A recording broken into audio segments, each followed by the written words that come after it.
Welcome to 2023 Elections Update. Election is crucial to the building of every democracy. Election is everybody's business. As Liberians prepare to go to the polls, Public Trust Media Group, PTMG, presents 2023 Elections Update, keeping track of the electoral process.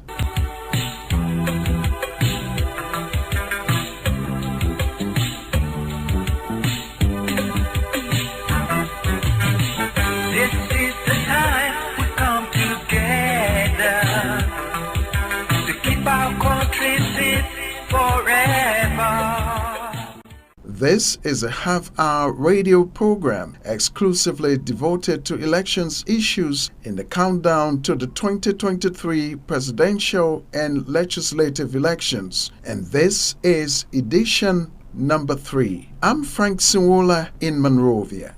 Here are what we will be updating you on today on this program. Some 9 months to presidential and legislative elections, NEC accredits hundreds of civil society organizations to help in civic and voter education across Liberia.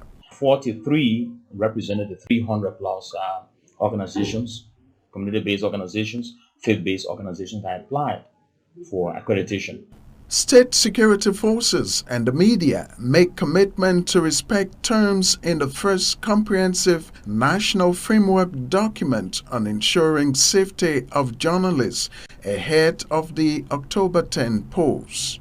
Politicians and their supporters are consistently using community radio stations to continue to call on the people of Bonkande to vote for them. Amid reports of pre-campaigning activities by political actors around the country, a Liberian elections expert tells us what the elections laws say about exactly pre-campaigning is.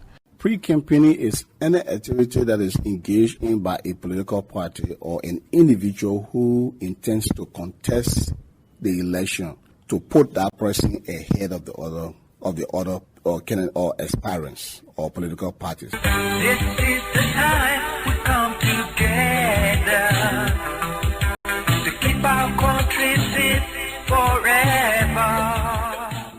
What does the campaign finance regulations say about contribution, expense, and personal expenses? Also coming up, our regular segment on who is eligible to vote under Liberian law. This is edition number 3 of 2023 Elections Update, a PTMG production in partnership with this station and several other radio stations, and as a podcast online. Ballots, not bullets. So stay focused on the issue in the countdown to the October polls. Wake up, Mother Liberia, wake up, wake up. Wake up, Mother Liberia, wake up. The word is here to wake you up.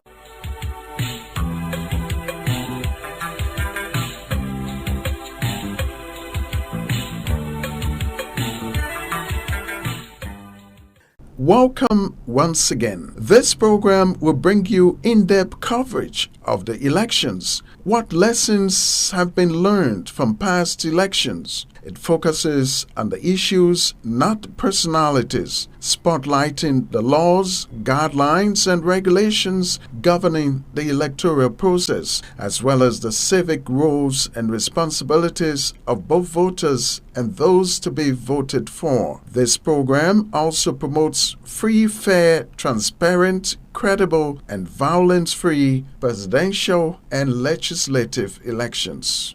Thanks very much for joining us. Some 9 months to presidential and legislative elections, a civic and voter education task force is being put together with the National Elections Commission NEC supervising the exercise. More than 300 civil society organizations are expected to be involved in the nationwide exercise. As the NEC Director of Civic and Voter Education, Paul Wilson, tells our reporter Issa Farr, community and faith-based organizations will be expected to sign up to guidelines of code of conduct governing the electoral process.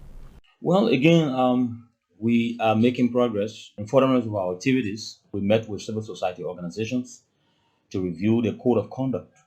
Those are guidelines that will guide our interrelationship as we move to the Elections Commission, to the electoral process. Normally, we work with the civil society organizations. We've just reviewed the applications to the NEC, and then hopefully more than 300 plus will be certificated. But we need to provide guidelines that will guide our own operations so we can have a cordial relationship in the execution of our responsibilities. So 43 represented the 300 plus organizations, community-based organizations, faith-based organizations that applied for accreditation. And we want to use the accreditation process to encourage partners, international partners that are seeking to sponsor civil society organizations, faith-based organizations, community-based organizations, to source from our basket, the accreditation basket, to see how well they can assist, so that we can have that uniformity in the messaging, and that our work can be coordinated more perfectly. So we are encouraging partners to come in our accreditation basket to source those organizations that they feel they can use that will meet their standard, so that they can be able to carry on the civic and voter education activities across the country. The COC, or the Code of Conduct, is basically for civil society organizations. Sure. Civil society organizations, those are rules and regulations that we should follow. And then in Article 8 of that Code of Conduct, it calls for the establishment of the civic and voter education accreditation task force. I mean, CSO task force. Okay. Yeah, national task force. So they are not in the formation process. We'll develop that, then we'll talk about the MOU between the CSO and the commission, so as to be able to determine the way forward in doing what we feel is will guarantee our relationship in the working process. So what is the statistical breakdown of those concerns, CBOs and faith-based organizations? Yeah, well, we have to work along with the churches. Some of the churches have the youth organization. They have members of the elderly. And we think to get to every organization or every part of Liberia, there's a need to touch every stakeholder.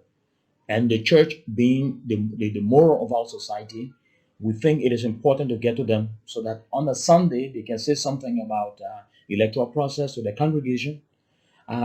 Also in their schools, they can also talk about the electoral process. We also engage in CSO that will be able to get to towns and villages where the NEC cannot reach. They can help in assisting taking the electoral messages to our people.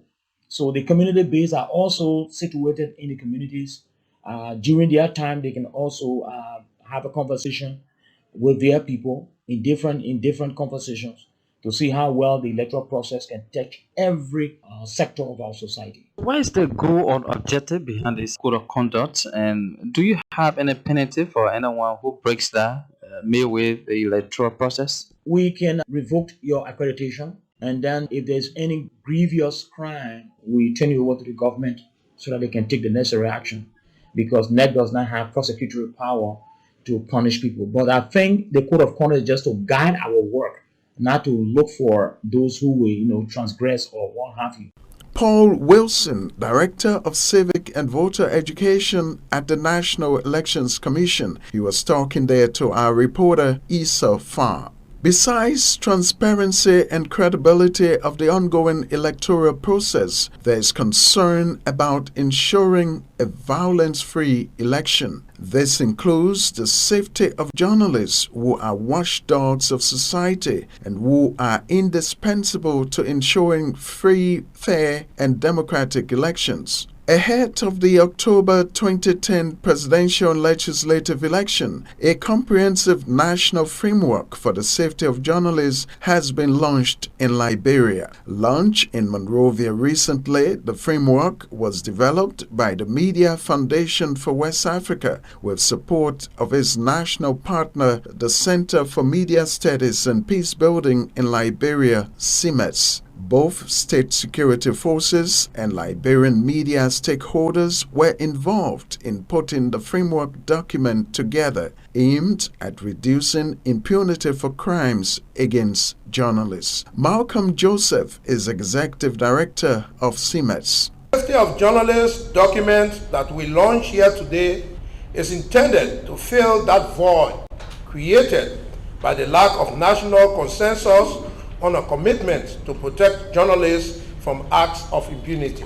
Deputy Information Minister for Administration Daniel Gayadu proxied for Information Minister Lejehu Renning to launch the comprehensive framework document at the YMCA in Monrovia. And for a long time, we have just been having this conversation nationally. Everybody giving their views, exchanging views, giving their opinions on how things should be done. And this is the first time that we've come together to formally address these issues as a country. I want to congratulate CIMES and those who funded the program for this initiative. You know, I always say that the part of Liberia that you find yourself standing is the part that you have to manage, because the government will not do all. No government in any country does all. That's why they say, especially in democratic government, they say it's for the people, of the people, and by the people. So it's of you. And CIMES has demonstrated that. And one thing that is peculiar to this is like it gives the prescription to minimize or prevent the exposure of journalists to harm. A Deputy Information Minister for Administration, Daniel Gayadu. Well, Liberia's Joint Security Forces, which includes the Armed Forces of Liberia, AFL, the Executive Protection Service, EPS, and the Liberia National Police were all actively involved in putting together the comprehensive framework for the safety of journalists. The police chaired Liberia's Joint Security Commission. Police spokesman Moses Carter pledged the Joint Security Forces' commitment to implementing the framework on the safety of journalists and urged the press to also respect their side of the bargain. Not finish until it is finished. That is to say, the crafting, launching of this framework document today does not end the issues of journalists coming into harm's way in their reportorial duties. What this framework does is to put, a stop or to ensure that journalists can carry out their work in a safe environment. We urge CIMEX to follow up on this document religiously. We urge Internews and other partners that are interested in press freedom to follow this document religiously in its implementation. Police spokesman Moses Carter.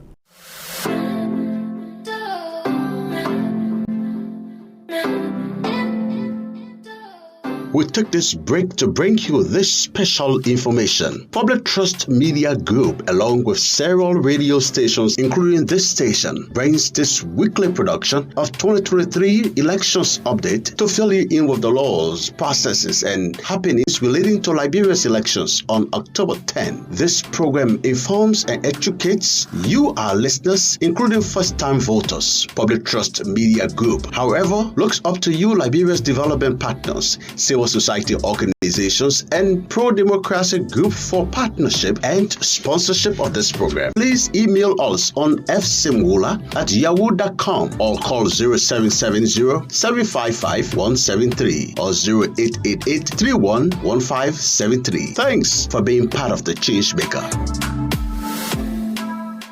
As we said at the beginning, this program focuses on the issues, not personalities, spotlighting the laws, guidelines, and regulations governing the electoral process. One of such laws is the Campaign Finance Regulations, which was signed by the 7 NEC commissioners and printed on May 5, 2016. One of the reasons behind this instrument is to ensure a level playing field in the electoral contest. It is intended to monitor and guide the level of financial spending and contributions to candidates and political parties during elections. But it would seem not many people know what it contains. The Campaign Finance Regulations define 3 key things when it comes to financing electoral campaigns: contribution, expense, and personal expenses.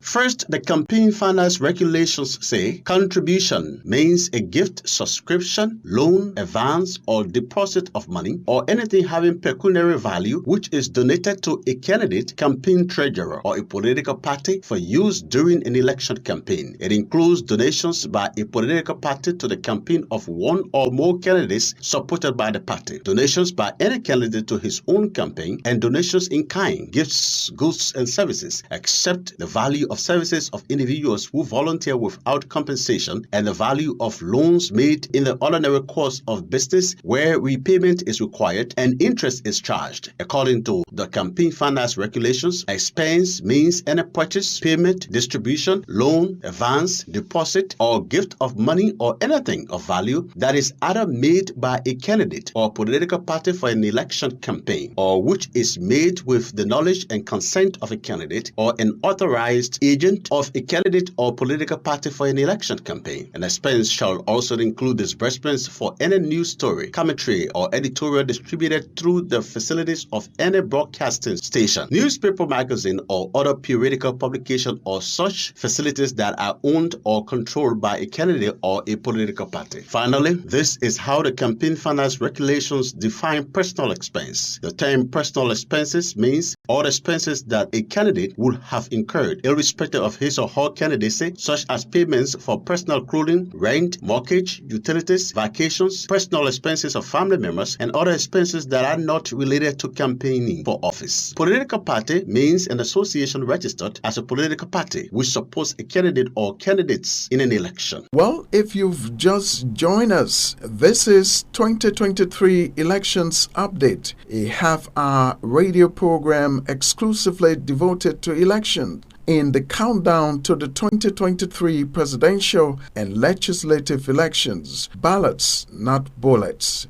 Welcome, I'm Frank Sainworla in Monrovia. This is edition number 3. This program keeps track of the electoral process. This is a Public Trust Media Group PTMG production in partnership with this station and several other radio stations every week.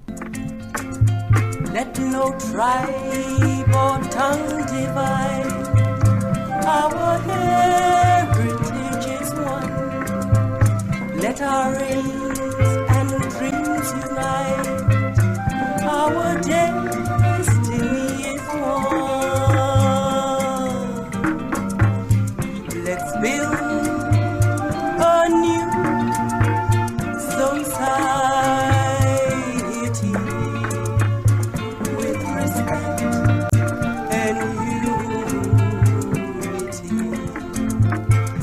Besides the issue of voters stroking, where people who do not live in a given constituencies are ferried to other parts by candidates, there's another election law violation called pre-campaigning. We'll go into exactly what that is. But first, let's go to Bond County, where there are reports that many of this kind of pre-campaigning activities are taking place. Earlier, before coming on air, I talked to Public Trust Media Group correspondent in Banga, Emmanuel Mafala. What is the level of pre-campaigning in Bond County?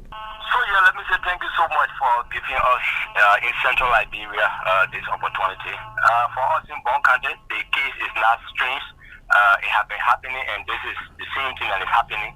Politicians and their supporters consistently using community radio stations to continue to call on the people of Bond County to vote for them. Like Senate in District number 5, the representatives of that district, Honorable Kafia, has said that he will not be seeking to re-election, so he has decided to go for the senatorial seat. So when he was addressing citizens of that community, he told them that no, I am the best person, vote for me come 2023 October 10th. He said it is important because if you vote for me, the issue about reconciliations and other things will be achieved in the county. And it is not just him. The former agriculture minister, and he has been in the senatorial race. Dr. Mukana Flomo was on one of the community radio stations here in Radio Banga, and he said that look, don't vote for this person, don't vote for that person, because they don't have what it takes to be senator. Vote for me. So they actually soliciting votes. Yeah, soliciting vote. But what has happened?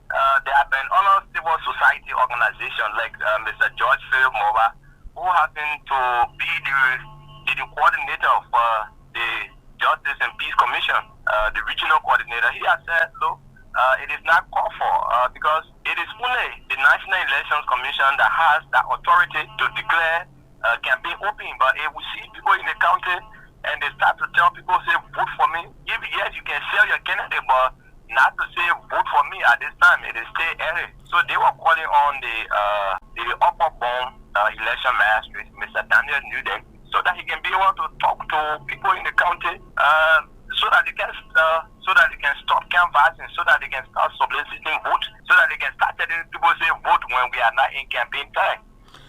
But when we get to Mr. Newland, because he was in Monrovia these few days, so he has promised that he's going to be addressing the media on today as to the guideline when for people to start campaigning, when we're going to have candidates, because you are aware that right now we doesn't have a candidate. So once the name come out to say yes, this person is contesting, and the National Elections Commission will come out with a specific day to say that yes, you can start the wrong campaign. But I think there are mixed reactions in the country, to be honest. And they are currently aspirants. And I understand besides radio talk, soliciting votes, some of the politicians are also going around with T-shirts and posters and decking vehicles with paraphernalia, soliciting votes for them in the 2023 elections. Yeah, so what you see now in Bon County, you're going to see a lot of flyers. But what is on that flyer, it is not yet vote for me or vote for XYZ, but it is there that the friends of this, unless the ruling party, which you're going to have that T-shirt, it is there, Georgia 2023,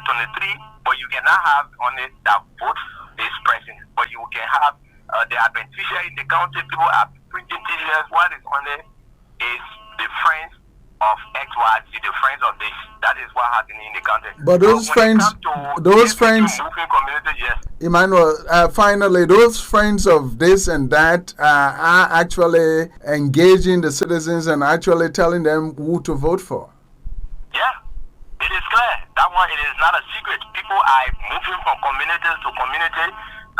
Like the Johnny Quay, his supporters recently, they were on the radio. They say vote for Johnny for development, vote for Johnny for education, vote for Johnny for this.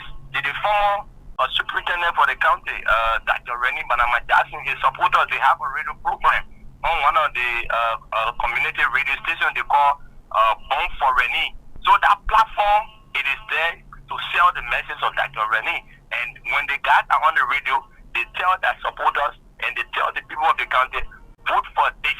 Vote for Rennie for this. Vote for Rennie. You're going to have this. Vote for this person. This. So that gets the message that people continue to preach in the county. Vote, vote, vote, vote. Yeah, thank you very much, Emmanuel. Thank you. And as the News Public Trust correspondent in Bon County, Emmanuel Mafala, contributing to 2023 elections update. Well, according to the new election law, pre-campaigning is a serious violation of the law regarding the electoral process. Some people have begun to raise eyebrows about activities that look like pre-campaigning. In previous elections, NEC had warned that the electoral body would take action against political parties and politicians said to be involved in pre-campaigning activities around the country. But what really does pre-campaigning entail? One man who knows this very well is a Liberian elections expert, Mr. Joseph Yasia, who used to be the head of political affairs at NEC. Some time ago, I asked him to explain to me what pre-campaigning really is under the new election law of Liberia. Pre-campaigning is any activity that is engaged in by a political party or an individual who intends to contest the election to put that person ahead of the other candidate or aspirants or political parties. For instance, what we consider as pre-campaign is if somebody makes a statement, that seeks to solicit votes on his behalf, put out promotional materials like pictures, like with wordings, trying to entice people to support him. Those are the things that we consider as pre-campaign. Of course, in the regulation, in the political parties regulation, there are activities that political parties are permitted to engage in, like, holding membership drive. It's permitted for political parties to go out and, recruit members. It is permitted for political parties. But how can one recruit members without, enticing the public? Oh, yeah. What we mean, if you're recruiting members, for instance, you go in a community, you are permitted to lay out your platform. In recruiting members, you are selling the institution because you are recruiting the members to the institution. Is that pre-campaigning? No. In campaign, you are selling individuals. That is the difference. So when you go out to recruit Banana Party, for instance, you're going to say Banana Party aspires to increase job or do whatever that they wish to do. That, in our case, you are selling an institution. But when you start to sell individuals to give them undue advantage ahead of the other people, that is what we frown upon. That was Mr. Joseph Yasia, a Liberian elections expert. For all they say, we go to school, so no job for all, we get pregnant. Hustling in the screen and they have money behind do. I think they want to all they take our market. What do we want to do now?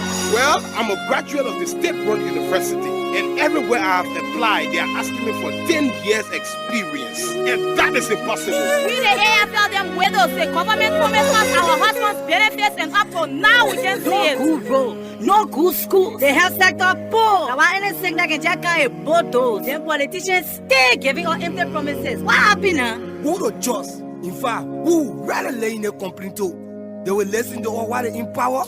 Now, the election time, people know how important. After election, when we talk, they say we are Muslim minority. Yeah. They say the evil a man does live after him, but the good is often interred with his own. So let it be with Caesar. And what for Clipper? If for Edition number 3 of 2023 Elections Update is over. This is a half-hour radio program exclusively devoted to elections issues in the countdown to the 2023 presidential and legislative elections. A PTMG production and presented by me, Frank Sainworla, in partnership with this radio station every week. Ballots, not bullets.